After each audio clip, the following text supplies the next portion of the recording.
to his disciples, "The teachers of the law and the Pharisees sit in Moses' seat, so you must be careful to do everything they tell you, but do not do what they do, for they do not practice what they preach.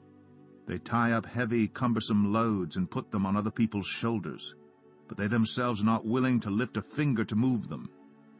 Everything they do is done for people to see. They make their phylacteries wide and the tassels on their garments long. They love the place of honor at banquets and the most important seats in the synagogues. They love to be greeted with respect in the marketplaces and to be called rabbi by others. But you are not to be called rabbi, for you have one teacher, and you are all brothers. And do not call anyone on earth father, for you have one Father, and he is in heaven. Nor are you to be called instructors, for you have one instructor, the Messiah. The greatest among you will be your servant.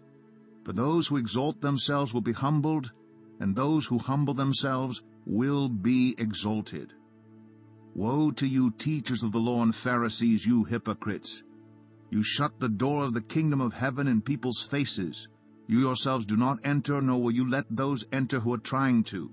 Woe to you, teachers of the law and Pharisees, you hypocrites!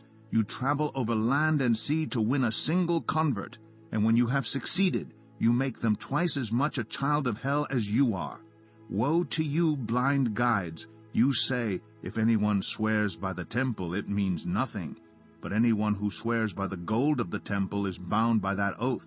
You blind fools! Which is greater, the gold or the temple that makes the gold sacred? You also say, if anyone swears by the altar, it means nothing, but anyone who swears by the gift on the altar is bound by that oath. You blind men! Which is greater, the gift or the altar that makes the gift sacred? Therefore, anyone who swears by the altar swears by it and by everything on it. And anyone who swears by the temple swears by it and by the one who dwells in it. And anyone who swears by heaven swears by God's throne and by the one who sits on it. Woe to you, teachers of the law and Pharisees, you hypocrites! You give a tenth of your spices, mint, dill, and cumin, but you have neglected the more important matters of the law, justice, mercy, and faithfulness. You should have practiced the latter without neglecting the former. You blind guides! You strain out a gnat but swallow a camel. Woe to you, teachers of the law and Pharisees, you hypocrites! You clean the outside of the cup and dish, but inside they are full of greed and self-indulgence.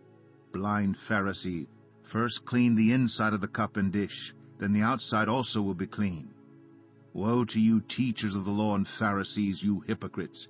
You are like whitewashed tombs, which look beautiful on the outside, but on the inside are full of the bones of the dead and everything unclean.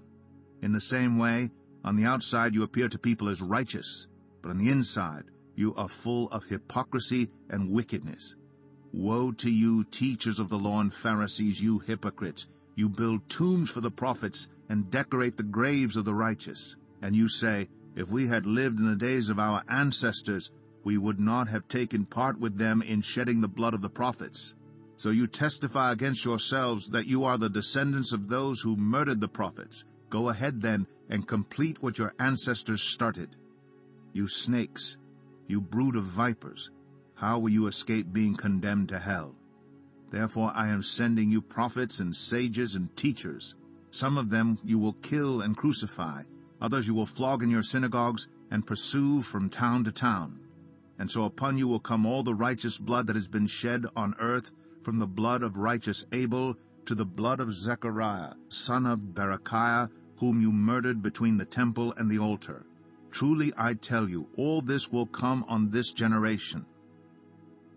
Jerusalem, Jerusalem, you who killed the prophets and stoned those sent to you.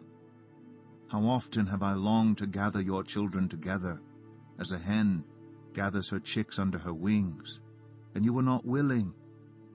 Look, your house is left to you desolate, for I tell you, you will not see me again until you say, Blessed is he who comes in the name of the Lord.